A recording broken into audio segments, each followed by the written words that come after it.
Good morning. Yeah, I said in 2026 I wanted an eventful year.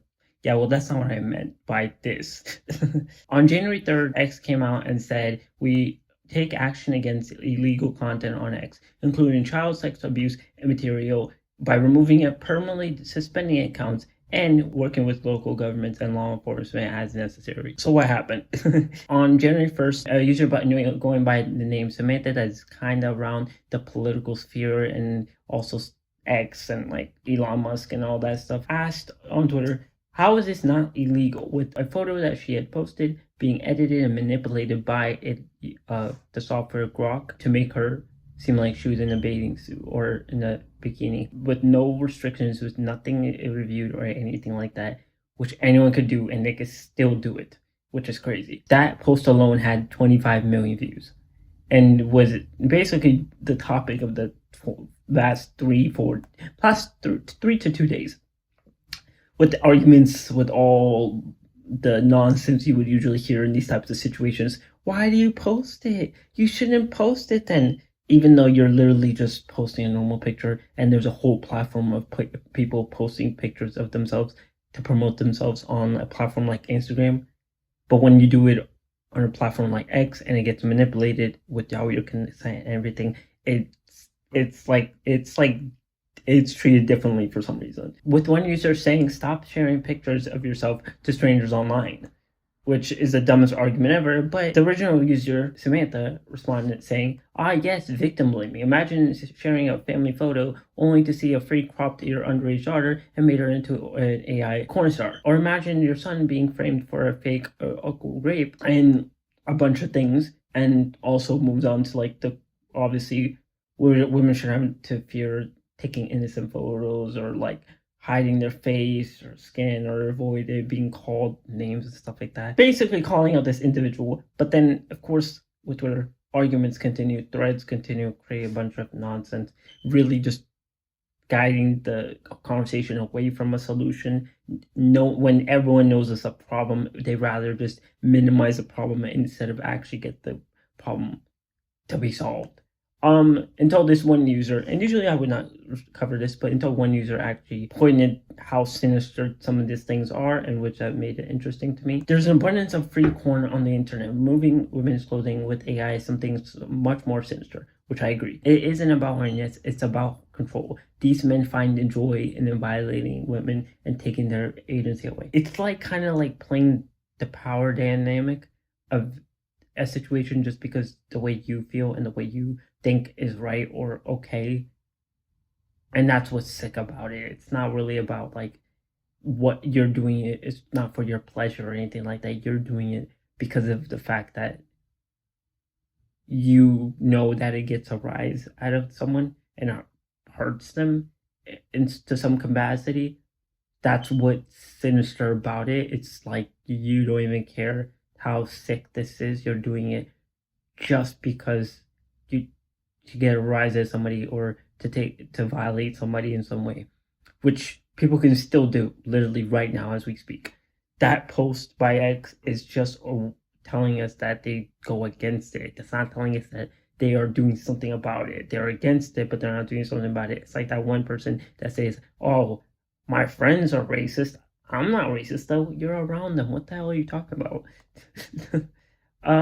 And then it follows with a quote tweet that I actually was confused at first. It had a quote tweet with a picture of a headline that says the sexualization of women is only appealing if it's not consensual. Otherwise, it's sluttiness. Which at first I was like, what the fuck? Until I saw the actual article and I read through it, which most of the people that out of the 4.2 million views and the 267K likes didn't do, they were, I guess they're smarter than me, or they just didn't care to. But I looked into it and it says it criticizes the idea of female purity culture, the belief that women stay pure and especially sexually to be valued. It says the idea is harmful and unfair. Women are often praised only when they are passive and acted upon, not when they choose to be sexual themselves. If a woman chooses to be sexual, society may shame her as a slut, even though society wants women to be looked at sexually. It goes deep, much more deep, but that's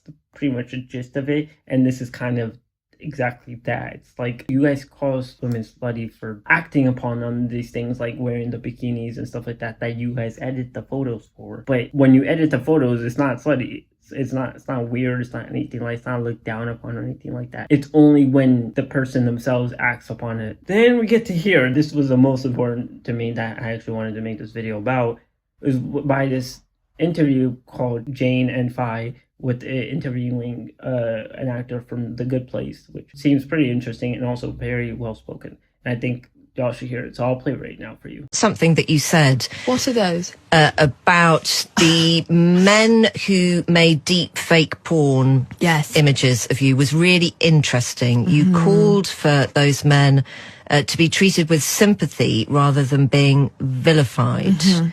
Why? Because I think it's harder to get an erection when someone pities you. It's a very specific kink if you do. But I think they get off on the power of making us feel exposed and embarrassed and violated, right? Rape is not something that is about sex. It's not about sexuality. It's about power. And this is a form of digital sexual violation, and part of the appeal for them is indeed to make us feel like we don't have agency over who sees our body. And so I don't think that we should be gifting them that satisfaction. I think we should turn this into, you are masturbating in a basement and you don't have any friends and you don't have anywhere else to go right now, and I'm really worried about you that this is how a grown adult man is spending his time, because there's just no way that when he was 6 and he was drawing pictures of firemen and superheroes and Batman and all the people that he thought he was going to be, there's no way any boy on this planet dreamed for himself that he would one day be spending his time on this earth that we are lucky to live in, taking one woman's face and sticking it on another woman's body. That's honestly one of the saddest ways I've ever heard of someone using their liberty in their life. I genuinely feel very sad.